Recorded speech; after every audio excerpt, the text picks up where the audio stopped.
What's up, Nerd Nation? Welcome back to the channel. Today we are diving into the bleak dystopian world of the Forever Winter. Now, this is a looter shooter game with a splash of horror, a healthy dose of PvE, and just enough soul-crushing hopelessness to remind you that yes, life can always get worse. In other words, it sucks to suck. This game came into early access back in September of 24. I've spent some time exploring into the frozen wasteland, so you don't have to. Unless you're into that kind of thing. Then we can be friends. Developed and published by FunDogStudios. Yes, this is their debut title, so no pressure, right? Now, if Steam isn't your jam, and I don't see why it's not, but you can also find this game on the Epic Games Store. So, I guess if you want to shake things up, you can go there, but it's still available on Steam. Link to both their Steam page and website are going to be into the description below, so feel free to check them out after the video. Who knows, maybe you'll find your next obsession, or at least something to argue about online. Now let's talk about the story. Here's the gist, straight from the Steam description. Ecological collapse compounded by runaway technological advancement brought us here. A world choked by 40 years of industrial-scale violence between two military superpowers, unmerciful mass killing by AI automata, human-machine hybrids, and the bleak truth of human nature. There are two sides to this war, and you're not on either of them. Translation: humanity's in the toilet, and you're not even fancy enough to be the plunger. You're just some guy trying to survive, and honestly, it's dark.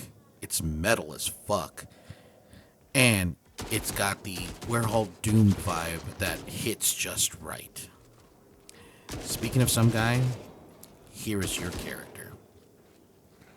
Yeah, soak it up. Not exactly the roided space marine that we've come to expect, right? This dude is the last real human in a world overrun by metal monstrosities. It's refreshing in a please don't let that be me kind of way. The world itself is drenched in hopelessness. You've got your safe zone, ominously called the Innards, and your main battlefield, Ashen Mesa, which is appropriately named, by the way.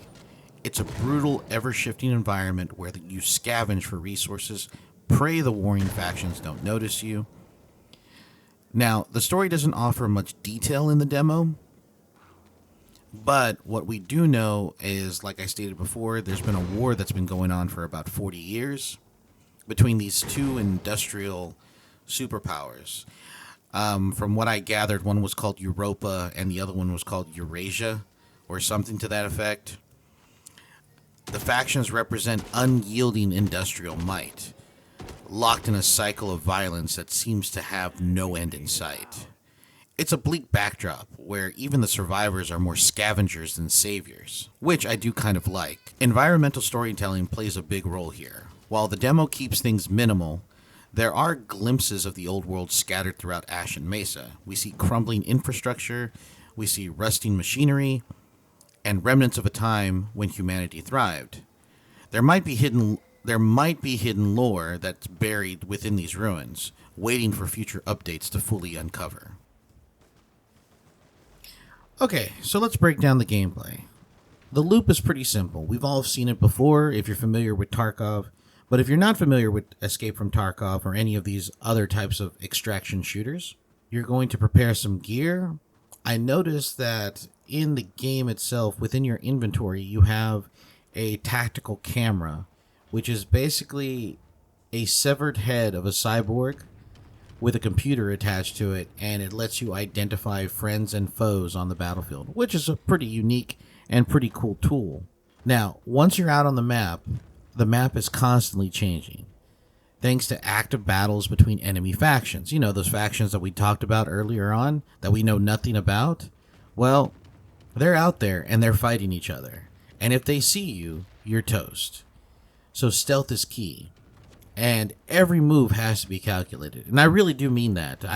Early game, you should probably spend time, and this is just a suggestion based off of what I experienced.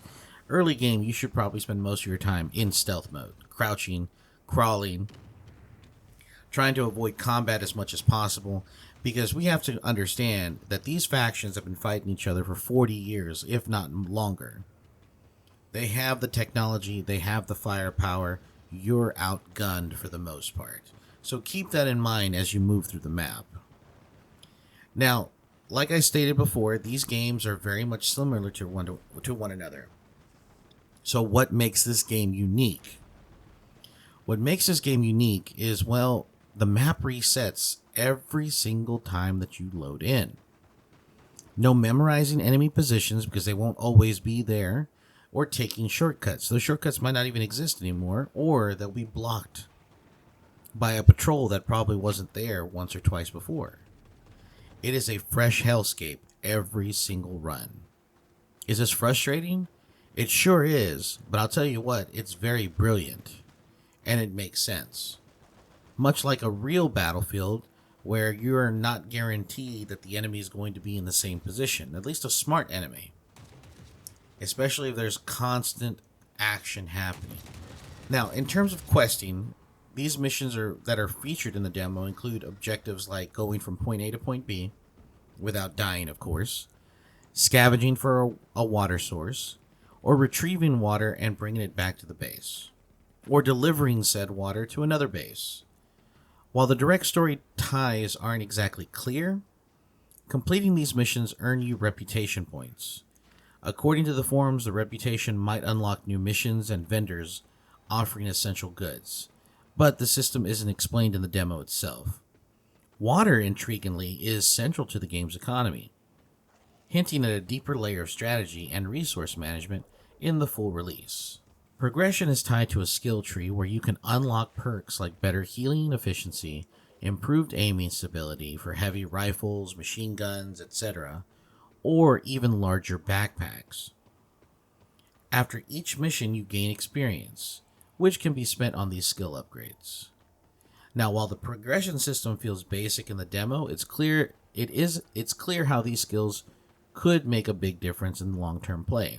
Now, there are also different characters, including a freshly added automaton with a literal gun for a head, who offers unique playstyles. However, since most of the characters were unlocked in the demo, the full potential of this system remains to be seen. Controls are standard fare for a PC game. WASD for movement, a mouse for aiming.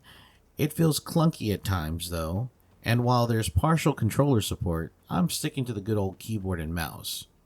Sorry console players, but I do belong to the PC master race. Now, in terms of difficulty, this game is designed for squads, and the only reason why I say that is because by default, you can squad up. Games are public, unless you set them privately, but by default, they are set to the public, which means that there is an encouragement by the devs for you, the player, to go seek out squads, or make your own squads. And it makes sense, to be completely honest. Now, the other thing that we have to also understand is that whatever gear that you bring out into the battlefield has the potential to be lost permanently. So if you die, don't bring your A-game material out unless you're confident you can keep it. I'm just saying. Now, in terms of replayability, it's a looter shooter in early access, so expect a lot of rinse and repeat. The potential is there, but FunDogStudios will need to keep updates rolling to maintain interest. Let's talk about graphics and sound. Now, I want to take care of sound first because that seems to be like a really short description here. In terms of sound, the soundtrack sounds really great. It reminds me of StarCraft. It's very sci-fi-y. It's something that I can get behind. It also puts me on edge, and I really do enjoy it. In terms of voice acting, though, there's really not much to say because all I get is grunts, the occasional phrase at the start of the mission or a phrase at the end of the mission, but really nothing of substance. Maybe there's a deeper story that goes with that, so I really can't tell. But you know how some of these early access games are. They focus primarily on quality of life updates, and then they start rolling out the content slowly. But we all know how that goes, right? It ends up probably breaking the game in some fashion, and then there's a bug hunt, and then, rinse and repeat. Now, let's go ahead and talk about bug hunting, right? That's going to be our segue into the visuals. Now, visually, the Forever Winter nails the bleak apocalypse aesthetic. The maps that I got to experience were well designed, the art style is haunting, and the atmosphere screams you're a small fish in a very angry ocean. I mean, just alone from checking out the gameplay footage, you can see that there's battles and skirmishes happening all over the place. Not to mention, you can hear them, but you can barely see them too. There are these huge walkers that are just ominous in the background, and it's just downright scary. Now let's go ahead and talk about performance, which kind of leads us into the whole bug hunting, right? There was a recent update called the Water Update. This Water Update ended up breaking a lot of the mission quest lines and reward system, and also the AI and stealth systems. But on top of that, it added a key feature that a lot of people are upset about. Apparently, you need water to maintain your equipment when you're not online and playing the game, which means that you need to have a steady source of water saved up. So if you're going to be gone for a couple of months, or you're going to be gone for a couple of weeks, you better make sure you have enough water, or when you return to the game, you're going to have some issues with your equipment. At least that's what I gathered from the forums.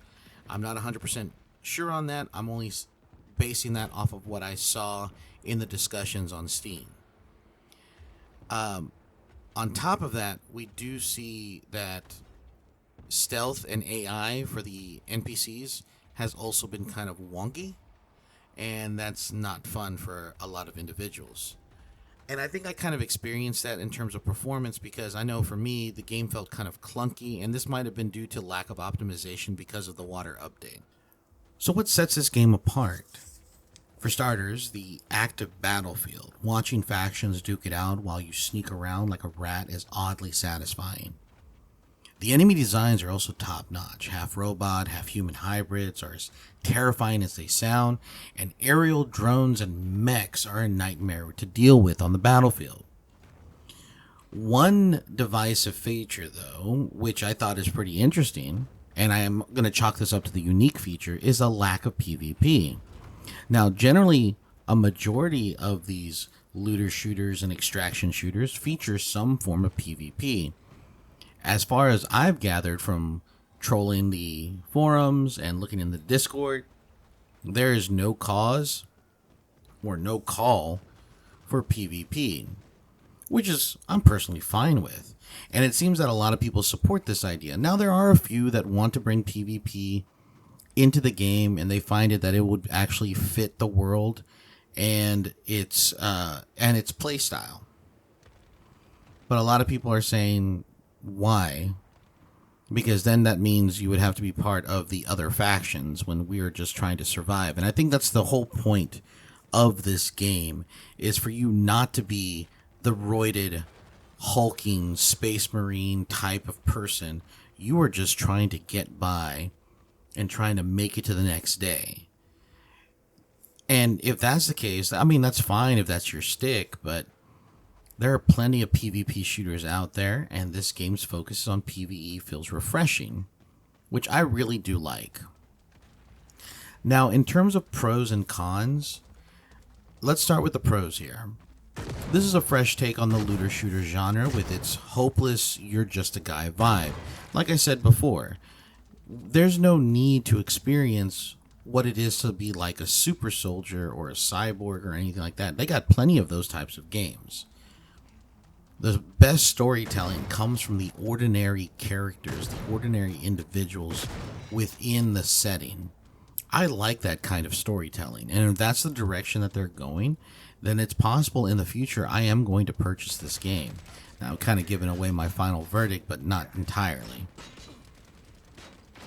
The other one is it forces you to think, plan, and pick your battles wisely. Yes, Tarkov has you do that, and a few other of them make you do that as well. But this one seems like you really do have to plan it out and think. It's not just running and gunning. Hopefully you have the best gear. It seems like the devs are going in that direction to where you need to actually think about this, because there are a lot of things on that battlefield that it doesn't seem that my simple weapons will not be able to penetrate that kind of armor. And I think what they really want you to do is focus on stealth, working as a team, so you can make those big takedowns and feel like you've accomplished something in the game. I could be wrong. I could be entirely wrong, but that's the feeling, that's the vibe I'm getting. And lastly, the cool character designs and the potential for unique playstyles. Like I stated before, even though the characters were locked because it was a demo, each one of those seemed to have a particular type of tech tree. Now, I couldn't find any information on the forums to support this, but this is my assumption. So take this with a grain of salt. But based off of the tech tree for the character that you played in the demo, it seems like this is going to be the trend. Because all I saw was heavy rifles and machine guns. I didn't see pistols, I didn't see shotguns, I didn't see anything like that. And those weapons are available to you. So, it's definitely something that we could definitely see in the future. And I hope that it really plays out. Now, looking at the cons, while this is not necessarily a con, but this is more kind of like, I added it to the con list, so a lot of people need to understand. If you're not used to having early access or perpetually early access games where there are lots of bugs and glitches and updates that break the game, then this is probably not going to be for you. I have a lot of early access games that I do play on a regular basis. And when there is a major update, I go in and I jump in and I play. I'm okay with that because updates are going to happen not on a regular basis. Some people can't handle that, and that's the reason why I put this in the con section. I put this in the con section because there are just those types of gamers who don't understand that updates are either going to happen frequently or infrequently. If they happen frequently, generally those are small fixes and there's small glitches and bugs that they've hunted and tracked down. Most devs, by the looks of way things are going in the community, looks like they're rolling out bigger updates to fix all manners of problems along with content. So it looks like this dev is doing just that as well. I could be wrong though. Multiplayer is clunky. Okay, this is a definite con. Now, if my assumption, you know what they say about assumptions, right? My assumption is that if this game is meant for you to be a squad base with friends, having fun, it needs to be a little bit better, okay? Because by default, multiplayer is public. Everyone's game is set to public unless you go into the settings and change it to private, okay? Or just for friends. This can be a little bit of an issue because this can allow access for trolls, it can allow access for griefers and all kinds of other things. I mean, it is the internet. There's no way that you're going to be able to shield yourself from those kinds of things, but it is what it is. But multiplayer needs to be optimized in some fashion. Because I did experience the multiplayer aspect of the game, and it was not fun. I got individuals who were either AFK, or I got individuals who were okay with teaming up, but they weren't exactly okay with exploring the multiplayer aspect of it. They ended up causing me to lose some of my gear that I started off with, and I was kind of upset about that. But again, it's a demo, so you're going to expect people not to know how to play, or, you know, they're just looking around. So the last con that I have here is the rinse and repeat nature of looter shooters, okay? This is kind of a big deal, and this is why Tarkov got kind of boring. It wasn't so much a skill issue, it was just the missions were like, okay, go over here, collect that, come back. All right, you've gained XP. All right, do this again, and then do it again. Oh, you need this boss taken care of. Take care of that. It's very rinse and repeat, and it can feel stale. So the devs are going to have to find a way to keep the community engaged with the game if updates start to slow down. Now, I don't think that this is a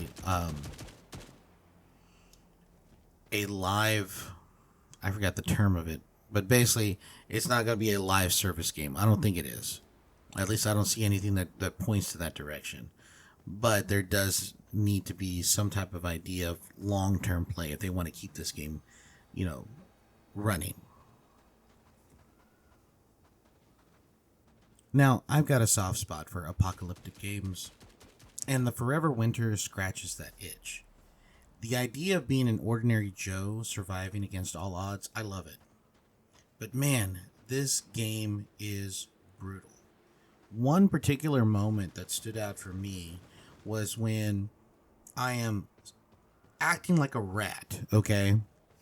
I'm acting like a rat in game, and I am trying to find my way to the extraction point. Now, mind you, I have died several times, and like an insane person, I went the same route over and over again, thinking that it was going to be different each time. No, it just was a different bad guy in the area. That's all it was. So there was no really going around it. So I went a different route. Now, what ends up happening is that I get blocked in by some cyborgs, or what look like cyborgs. And I'm thinking like, okay, the jig is up. They're going to see me, and then I'm going to have a fight. So let me just go ahead and get this fight over with. I open fire. I knock them down. The aiming system was kind of weird, but it is what it is. It's a demo, right? And the next thing I know, a squad of, I don't know who shows up. They pause for a moment after I have dealt with the cyborgs, and they're just looking, and they have their weapons drawn. And next thing I know, they open fire, and I'm just like, ah, crap. And I'm just taking off for dear life, trying to make it to the extraction point. And I'm going what I think is a sneaky route around, because the map is very open. There are some parts where you can jump. Like, you're just trying to figure out what is scalable and what's not, right? So I found an area that was scalable, and I'm trying to get my butt out of there. I managed to get out of the danger zone, but miscalculated jump, and I fall to my death. Yeah, it was bad. Now, overall, I give this demo a 4 out of 10. It's rough, unpolished, and needs a lot of love, but I see the potential. If you're into looter shooters and want to support an indie dev with a unique vision, give it a shot. Just go in knowing it's early access and brace yourself for some bumps along the way. Well, that's all I gotta say, Nerd Nation. Don't forget to like, comment, and subscribe for more gaming content. Let me know in the comments if you tried the Forever Winter demo, or you're actually playing the game, or if you plan to pick it up. And just remember, I'll see you in the next one. Take care, God bless, and all that jazz.